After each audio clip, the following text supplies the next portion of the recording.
Welcome to the deep dive. So, right now, the headlines are just full of the latest on Iran and Israel. You've got these military operations, missile strikes, leaders trading some really intense warnings. It feels like we're seeing something pretty fundamental happening. It absolutely feels that way. I mean, the situation now, it's all about overt hostility, direct military action. It's a Yeah. really dangerous step up from how things used to be. And yet, when you look at the material, you've shared the articles, the research, there's this incredible paradox, isn't there? This bitterness we see today is just a world away from a history where they actually worked together quietly. Shared interests, strategic alignment for decades. That's exactly the contrast these sources bring out. They really trace this relationship that went from, being sort of aligned partners and secret allies even, before flipping into these bitter enemies we see locked in conflict today. Right. So our mission here is to take this information, these sources, and really unpack that journey. How does a relationship change that dramatically?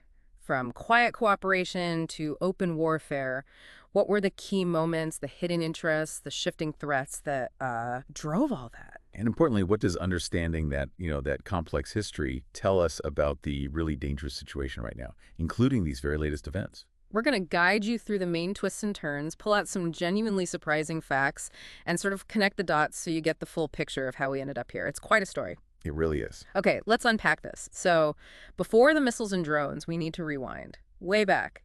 Because for decades, Iran and Israel, well, they weren't enemies like this.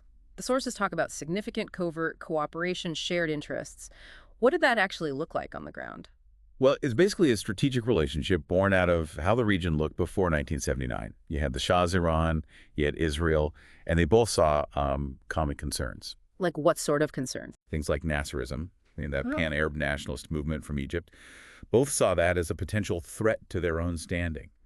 They were worried about Soviet influence, too, and, crucially, about Saddam Hussein's Iraq. Okay. So Israel saw the Shah's Iran as a potential sort of non-Arab counterweight in a pretty tricky neighborhood. Precisely. It wasn't shouted from the rooftops, obviously, but it was functional. It served specific strategic goals for both sides, allowing for, quiet engagement, coordination against threats they both perceived. But then, bam, the huge shift the sources all point to, the Iranian Revolution in 1979.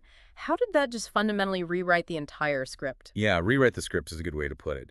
The Shah being overthrown, Ayatollah Khomeini and the Islamic Republic coming in. Hmm. It wasn't just swapping leaders. It was a radical ideological break, Uh. especially on foreign policy. The whole worldview shifted. And Khomeini's view on Israel was absolutely central to that new ideology, wasn't it? Oh, completely central, paramount.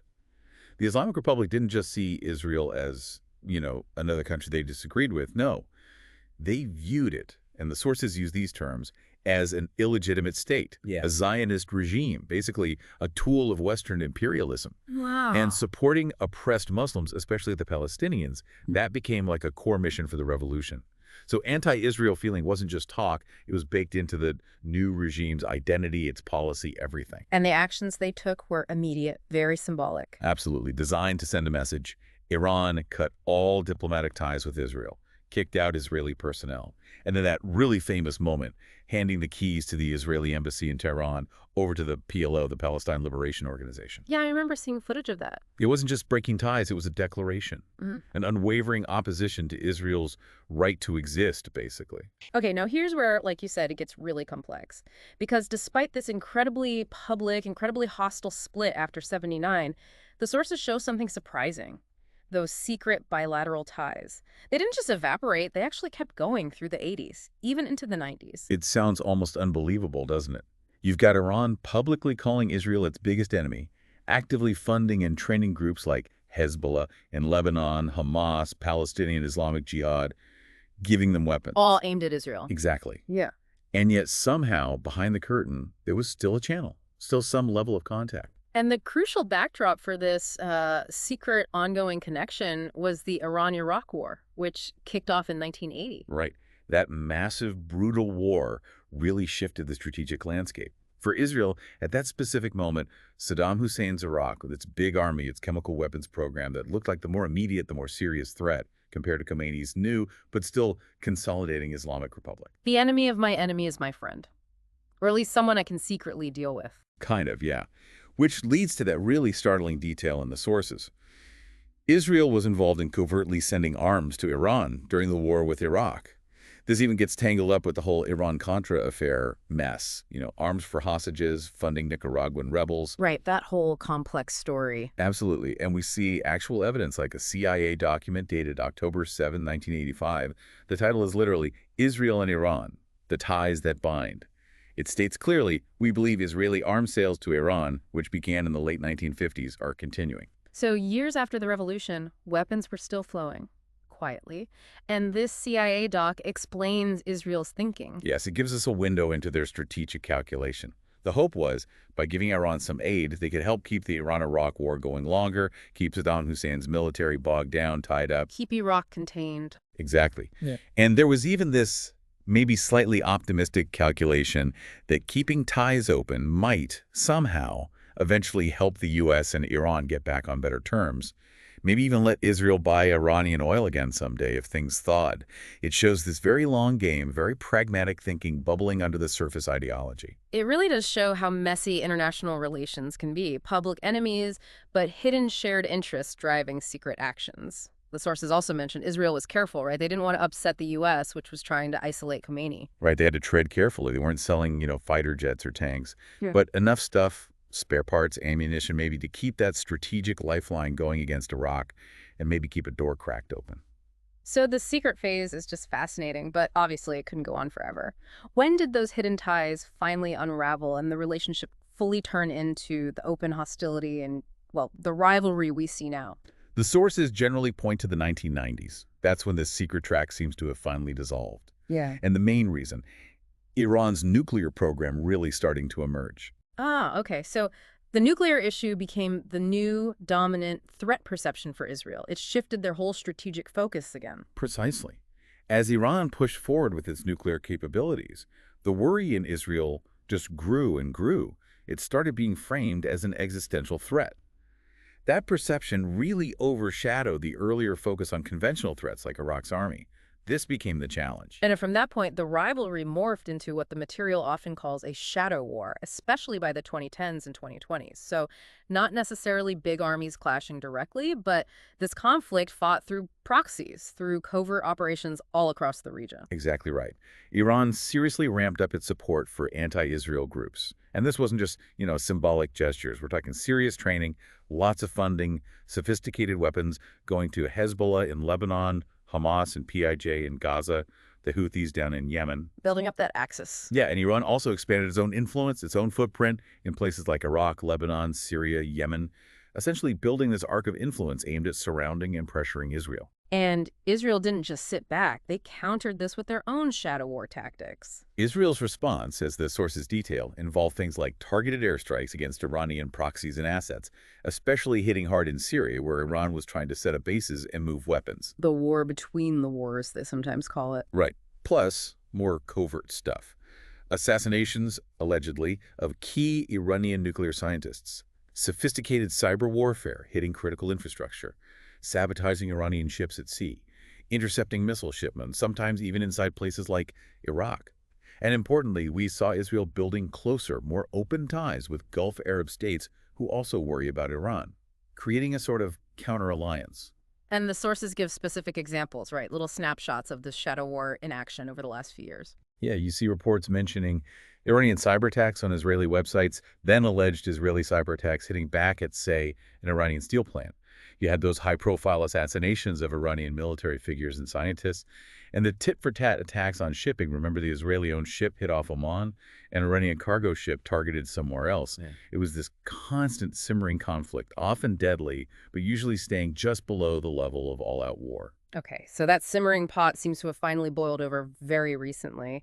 The sources bring us right up to today, noting this major escalation, actual direct missile and drone exchanges between Iran and Israel in 2024. Yeah, that direct state-on-state firing, that was a huge shift from mainly fighting through proxies. It really signaled a new, much more dangerous chapter. And linked right back to that core issue, Iran's nuclear program, the thing that ended the secret ties. We see the international community getting involved just before this latest flare-up. Absolutely. The IAEA, the International Atomic Energy Agency, the UN's nuclear watchdog, its board of governors, passed a resolution against Iran. That was June 12th, 2025. specifically calling out Iran's non-compliance with its nuclear safeguard duties. So that underlying international tension was right there. And then just days later, the really big development covered in the sources, Israel launches Operation Rising Lion, June 14th, 2025. And this operation looks like another qualitative jump. Direct, overt Israeli strikes hitting Iran's core strategic assets.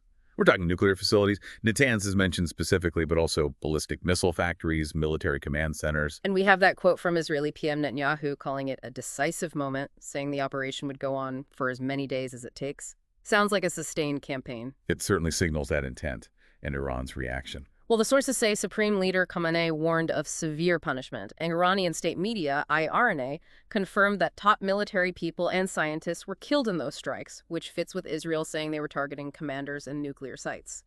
And you even have former U.S. President Trump weighing in, talking about moving U.S. personnel, hoping for talks on the nuclear program. It just shows how this immediately pulls in wider international concerns. So when we step back and look at this whole arc from these strange bedfellows, these secret partners, through the revolutionary break, the weird paradox of secret ties during a war, then the shift to open hostility over the nuclear program, years of shadowboxing, and now finally this direct confrontation. What does knowing all this history laid out in these sources really tell us about where things are right now? I think it tells us you simply cannot understand today's dangerous situation without seeing this long, complex backstory. This isn't a conflict that just appeared out of nowhere. It's the climax, maybe, of a really radical, decades-long transformation of a relationship. It hammers home how these international ties, which we sometimes think are fixed, maybe based just on ideology, can flip completely based on, yes, internal changes like revolutions, but crucially on shifting perceptions of strategic threats. Right. What Israel saw as its biggest worry changed over time. From Nasserism to Iraq's army, and then settling on Iran's potential nuclear capability as the #1 existential issue. And it shows that weird dance between public declarations of hate and hidden pragmatic needs, that period of secret cooperation during the Iran-Iraq war. It's such a powerful example that even sworn enemies might find reasons to deal with each other if a different threat pops up that worries them both more. Exactly. So this whole tangled history helps explain the sheer depth of the current rivalry, why the stakes around the nuclear issue feel so incredibly high for both sides, and why it's now escalated to this very worrying phase of direct military exchanges. What an incredible, almost dizzying story of transformation. We've tracked this relationship from effectively covert allies decades ago through that fundamental break of the 1979 revolution that put them on course for enmity. Then that really unexpected chapter of secret cooperation during the Iran-Iraq War, a total paradox driven by strategic necessity against Saddam Hussein. Only for that hidden link to finally break down in the 90s, largely because Iran's nuclear ambitions became Israel's primary, existential fear. That set the stage for years of proxy fighting, shadow warfare across the Middle East. And now, it's culminated in these direct missile and drone attacks in 2024, and Israel's very explicit targeting of Iran's core strategic power, its nuclear and missile sites in Operation Rising Lion. It's a relationship that has completely flipped 180 degrees over 40-plus years. The sources really paint this picture where strategic needs led former friends to act like secret allies, and then perceived existential threats turned those same players into bitter open enemies. So this complex, sometimes contradictory history where public hatred can exist alongside hidden practical dealings, it leaves us with a really potent question to chew on, doesn't it? It really does. In this turbulent world of international relations, are the stories we hear publicly, who's a friend, who's an enemy, are they ever really the whole story? Or are there always these hidden interests, these shifting strategic calculations, these perceived threats bubbling away beneath the surface, quietly shaping things in ways we don't always get to see? It's a dynamic that definitely complicates the simple narratives, and as we see now, it has incredibly dangerous real-world consequences today.